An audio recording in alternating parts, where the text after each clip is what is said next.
What is up, everybody? It's Zachary Reality, and welcome back to Zachary Reality. We are here with Hannah J from this past season of Love is Blind. Hannah, how are we doing today? I am doing wonderful. Booked and busy and moving. Quite literally moving, because if you guys are watching on YouTube, you can see that Hannah is on a train. Where are we on this train? On my way to Hogwarts, but in reality, I'm coming back to DC. From New York City. Yeah. Okay. And what is the train like? Like, do you have your own room? Is there a bed? I am in the cafe in Okay. business class with my ring light, and people seem to be ignoring me, so I'm okay. Okay, yeah. I love that. Okay, well, I'm in my guest room at my mom's house in New York. I live in Los Angeles, but I'm in New York for the week, so I just missed you. Man, Next time. yes, it's my favorite city. I feel like it's always flirting with me. I love New York City. Do you think you'll ever move there? Yeah, that's like where I want to move. Like I've always wanted to move New York City, so we'll see. But yeah. Yeah. So you live in Washington, D.C. right now? Yeah, I live like in Arlington, which is right outside of DC. But yeah. Okay. The DMV area, as I have been taught these past couple of weeks from this season. Yeah, the DMV or like Nova, what is what they call it. When I went to college at West Virginia University, and when I was in school, everyone would be like, "I'm from Nova, I'm from the DMV," and I was like, "Where is this? Like, what is this country?" Yeah. State. And then I realized it was like, yeah, it's a quick train ride from DC. It's only like 2 hours, so it's nice. I've taken the bus before. That would be rough. The Greyhound bus, it's like 5 hours, but you do have Wi-Fi, you have your computer, so it's not horrible. I just have like PTSD from Greyhound buses because like my middle school trip was in a Greyhound to Washington, D.C. And it was horrific. So I feel that. Imagine it's not great. Well, I do love that your tongue is orange because my podcast is orange, the color and everything. Were you drinking the orange soda? Was it amazing? It was. You know that TikTok, right? Yes, I do. I'm chronically online, so I get the reference. Don't worry. No, you are chronically online, and I feel like I've seen all of your TikToks, and you're so funny. I mean, you've been doing TikToks like since the beginning of the season, like before we even got to know you more, and before we saw everything play out. I feel like you were already on TikTok, showing us your personality. I had to show it, so at least you saw a little bit of a different side of me, Yeah.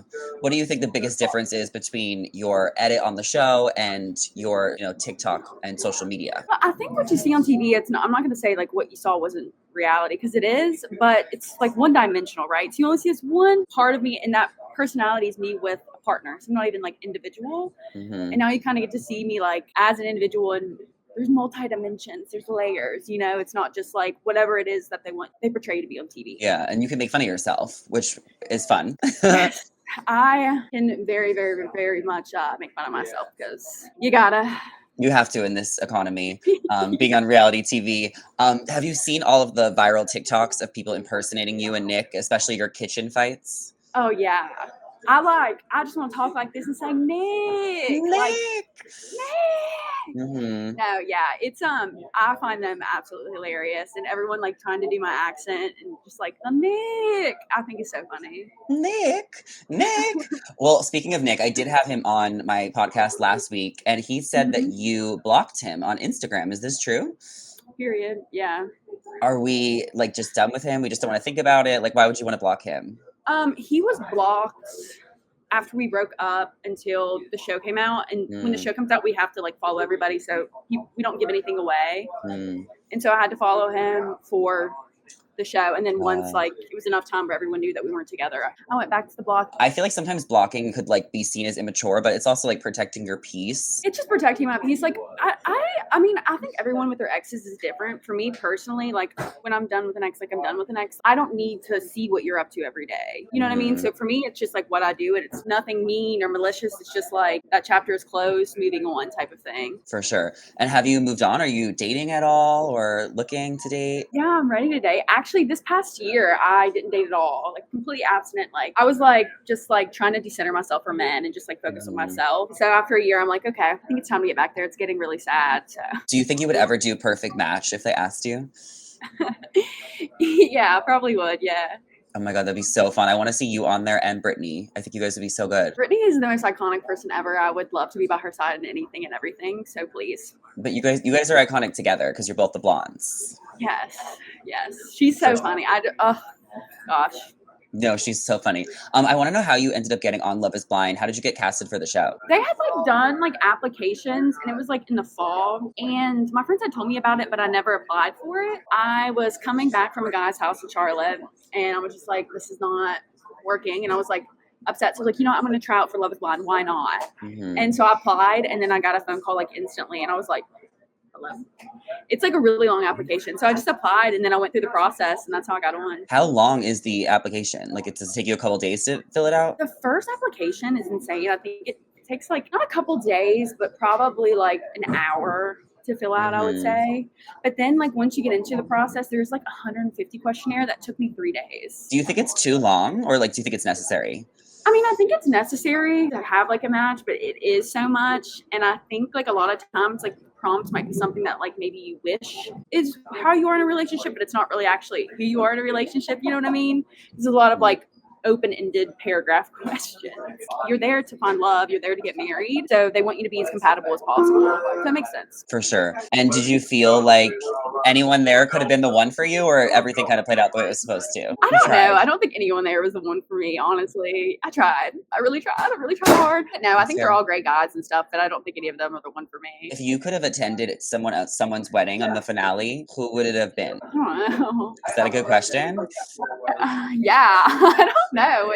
Maybe like Tyler and Ashley's. I feel like they would have like fun at their wedding. Like I feel like they would play like my type of music. Like the dance floor was probably really fun. So probably Tyler and Ashley. Yeah, we saw Tyler and Ashley get married on the finale as well as Taylor and Garrett. Everyone else broke up, which is pretty standard. I mean, I think 2 couples is a success of the whole cast. It is. Yeah, and you have to think only 2 couples went and they both got married. I don't think has that happened before. I'm not really sure. Someone always like is a runaway bride or I know, and I love that. And I think that's like part of the show and like why people were interested in it is because like there is runaway bride moments and like dramatic things happen at the wedding. But now like I feel like from season 1, that was crazy. No, I know. And Micah as well was crazy. Oh yes. But now I feel like, do you think people are more aware of like what the show is? So now they're like being more strategic of when they break up? I think, yeah, definitely people I think are more strategic and stuff for sure. I think that was my flaw. I was just, the reason why me and Nick broke up was because I was going to crash out. So you would have seen like a crash out bride. So I think it was like time. But I don't really know how you could really be strategic about it unless you waited all the way to the end. You know what I mean? You're with that person for so long. I feel like you would leave, because you can leave whenever you want to leave. So if you want to leave early, you can. I don't think you'd put yourself through it because it's a lot. It's interesting with the whole, when like the breakups happened, like the Monica and Steven thing was so interesting because she was so upset about it, but she also felt like she didn't get the money that she could have gotten because she wasn't filming as much. What did you think watching their breakup? It's because she was fronting him. She was paying for everything. Like when we were on the way back from Mexico, she was like buying him all his stuff because he didn't have any money because he had a job and somehow he got laid off as soon as they got back. She was fronting a lot of money for him, and like Monica's like one of those like ladies like boss girl energy, and so like she makes a lot of money. Like I know what she does, and I feel like she was like, "Give me that money, Steven. You owe me." Like she wasn't putting up with it. So their breakup was like iconic. Steven is gross, I think, but their breakup was iconic. Yeah. Also, we saw that you and Leo are now friends. Like you, Leo, and Brittany. You guys all just did that challenge together. He kind of got a bad rap on the show with the whole Art Basel thing. Like, what do you think is different about him in real life versus on the show? So funny about Leo is even though Leo is just so rich, like he never really talked about money. I think like every single time that he talked about money, it was like show. He's just a goofy, funny guy. Like he has his like moments where he gets hot-headed and stuff, as you like saw, but like he's like a generally like good guy. And even though he's rich, apparently, I don't know. Allegedly, yeah. Let me see his bank statements. He did like bet like not bet, but like for a banana like $1 million. I was like, oh, he's got money. But no, he's a great guy. Yeah. It was like some weird art thing that I don't understand. Okay. Yeah. Are you going to Art Basel? I've never been. When is it? It's in Miami, right? Yeah, I think it's like next weekend. Oh yeah, probably not. We all gotta go. Yeah, if someone says, "Hey Hannah, we really need you there, and you're gonna fly me out," I'll be there in squared. For sure. But until then. Yeah. Did I see online that you and Marissa might have had like a little bit of a falling out? Like, are you guys good? Yeah. So what happened with that is like I think it's such an interesting thing to see like reality TV relationships versus like real life relationships. So we were very good friends during the show and what you're seeing, but we got even closer this past year. We were just having like normal friendship things where like she was disappointed how I treated Nick. And like she was just like, she never told me that she wasn't friends with me, but then she went on a podcast and said she wasn't friends with me. but she didn't mean it like that. Marissa's just a very like open, honest, like says too much information, and people will take like something so small and make it so big. It was just like a little thing. Like she was like, Hannah, I can't believe you talked to Nick like that. And I was like, Marissa, you were there. Like, you know, Yeah. so it was just like normal friendship stuff. It's just like the world sees it. Yeah. Okay. So you guys are like good now, or like you're gonna be good. We were never not good. Okay. From my understanding, but maybe no, we were. I believe you. I believe you. Okay, I love that. I feel like there was definitely like a lot of fun arguments or crazy arguments with you and with Nick. I think we saw on the show. I mean, I really enjoyed like all the skits. Like I was saying, I thought you guys really made the show interesting and fun. But like it happens. Like I didn't think that you deserved to get like all the hate that you did. No, I mean I get it. I mean, like when I look back, like duh, of course I wish I would have done that. Like it was horrible, but like it's horrible, but like y'all being mean to me is not going to make me like change. It's just going to make it worse, because imagine like we've all had it. Like think of a toxic relationship you've had. We've all had a horrible toxic relationship, at least one. And imagine that being like televised for the world to see. Like it's embarrassing. You don't want people to see that stuff. And like unfortunately for me, it's on TV.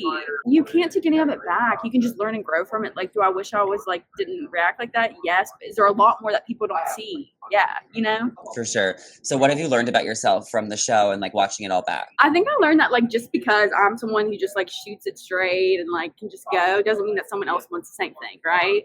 Mm-hmm. And I don't have to just be open and honest all the time. Like, and if I am going to be, there's a way nicer way to say things and not be so nitpicky. But I think it's just a learning thing. You're with someone that like we were just not compatible. Either one of us were. Probably not try to force something that's not there, because all it does is just get worse, you know? Yeah, it felt like that as the weeks went on in the show. I was like, these people don't like each other. Like, I hope they break up sooner rather than later. Like, that's how it felt watching it. I don't know if I brought out the worst in him. I think I just brought out the muteness in him. He didn't really speak much, but like I was like the worst. And like I probably did bring out the worst in him too. It was not like healthy, but like you want like the whole like I'm this person that's like the goal is to get married. I chose you. Like I picked you. Like we have to work through this type of thing.